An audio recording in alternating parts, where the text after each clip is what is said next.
Well, Morales in a role reversal here. Forces Bradley to miss, makes it pay, and takes one on the outside himself. Morales will take that type of exchange all night if he can get it and take his chances in a slugfest. We head into round 3. That was pretty nice straight left hand, though, by Rudy Bradley. But you saw it didn't have a huge impact on Morales, with Bradley moving up in weight, and Bradley not a big puncher even at the lower weights. And when we look at the punches, pretty darn close.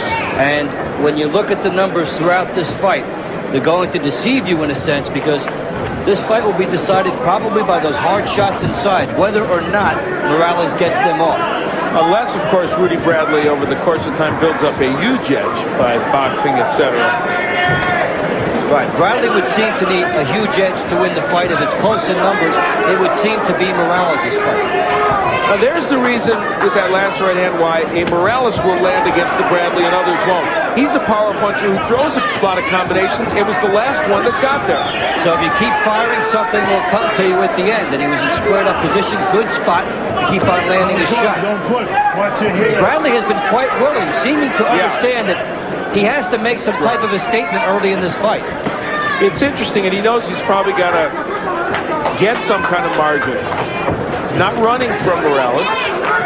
Don't hold it. But then Rudy Bradley is a boxer, not a runner. Don't hold him, okay? And even in his other matches at the lower weights, he would mix it up enough, certainly, to create a margin for himself. Nice jab by Morales. Morales is having a very good third round, I think. And he's really digging the body very well here, too. Bradley comes up with him here.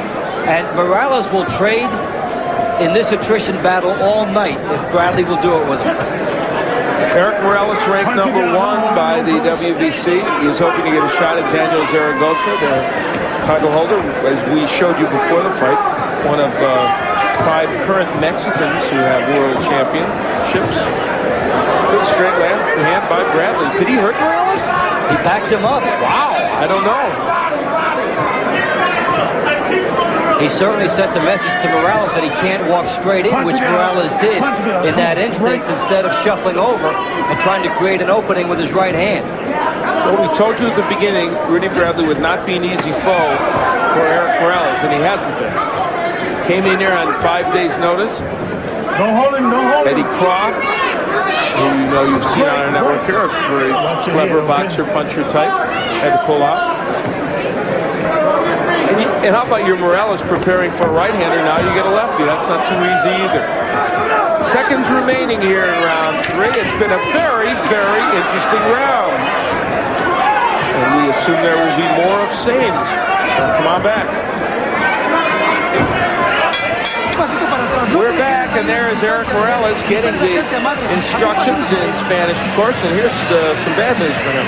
Well, whether you win rounds or whether you lose them inside that battle, messages have to be sent. And this time, Bradley was able to send one to Morales that you can't walk straight in or you'll pay a price, even if I'm not a knockout artist. And you know what I think happened there? I think that punch slipped down and actually got him in the throat a little bit. And that is very painful. That may have been part of the reason why Morales moved backwards. We head into round 4, and Morales comes out firing with the right hand.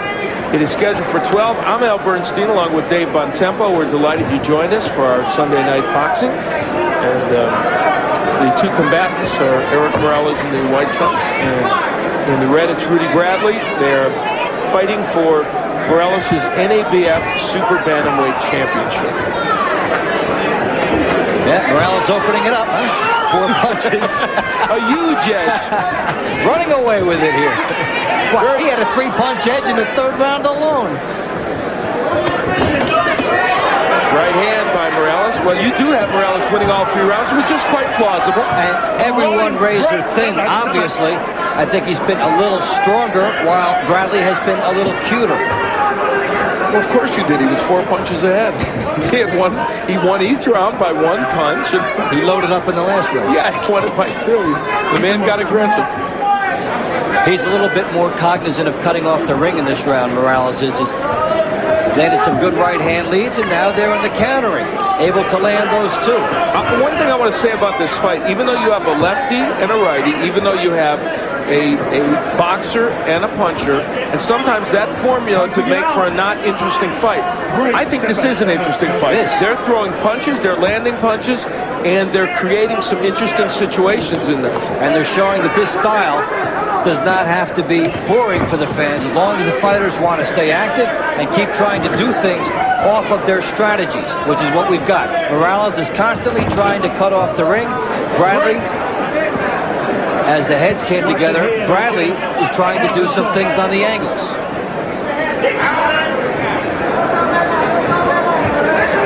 About a minute left to go here in round 4.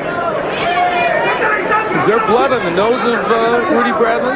Could be. I'm looking. I thought I saw a little blood there. And the heads came together earlier just before that as well. And I'm even wondering if that came from his eye. Now there's Morales. He's a little angry because they blasted heads and he just kind of pushed Rudy Bradley away.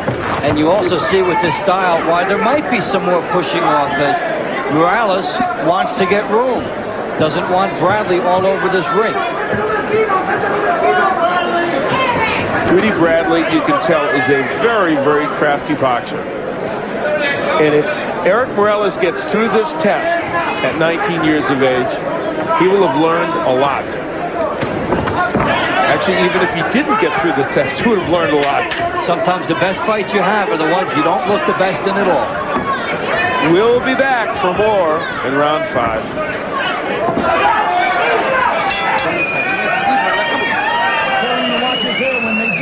Well, the heads will come together in this fight, and there they clang as you see the pain on Morales' face.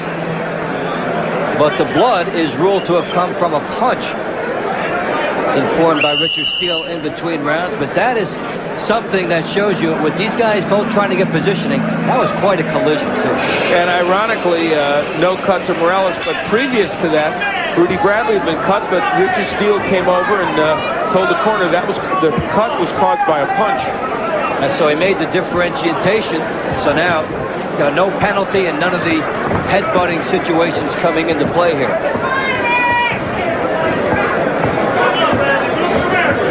We're in round 5.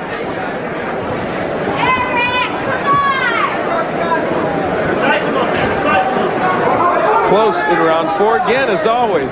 Morales opening it up just a little bit there, and Bradley staying right with him.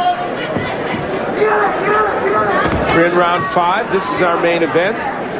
And a little later on, we're going to have the Bean. Butterbean is going to be on tap again. Did I say on tap?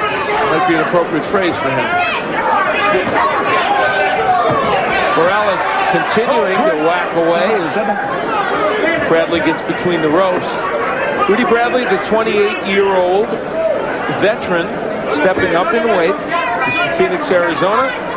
He took this fight on short notice, and let's already give him kudos for the way he's performing, even though we're only halfway through the fight. He comes in on short notice, takes on a big puncher, was not fearful of it at all. He says he likes righties, he likes power punches because he can see what they're doing. And he's given a good test thus far to Morales, who also seems to be adjusting here and cutting off the ring a little better. I just realized that's an old newspaper phrase, kudos. Half our audience that's under the age of 35 has no idea what that phrase means. Congratulations. And they may not remember that you had a newspaper background before you came in here. In a previous life, as you did. A long time ago. Seems like a decade or two ago. It was. Now he's had bad blood now coming out of the eye of Bradley. Good right by Morales. We've had punches and heads coming together here. So that cut over the left eye, is it the right or left eye? I think it's left eye. Over the left eye of Bradley could become a factor. And it's forcing him maybe to punch more than he wants. And Erik Morales is landing more now. He sees that right hand opening. He's going for it. He's been drawing a beat on that right hand for a couple of rounds. And it's only a matter of time before he starts landing that one crisply. And again, the difference between a Morales and some other big puncher standing in front of you, as Rudy Bradley's finding out, is he throws combinations. And that's why he's landing more effectively. And he doesn't seem to be in a major hurry. He's poised. Always has been patient every time we've seen him. Big change in the tenor of this fight here in round 5. We'll be back. Stay with us.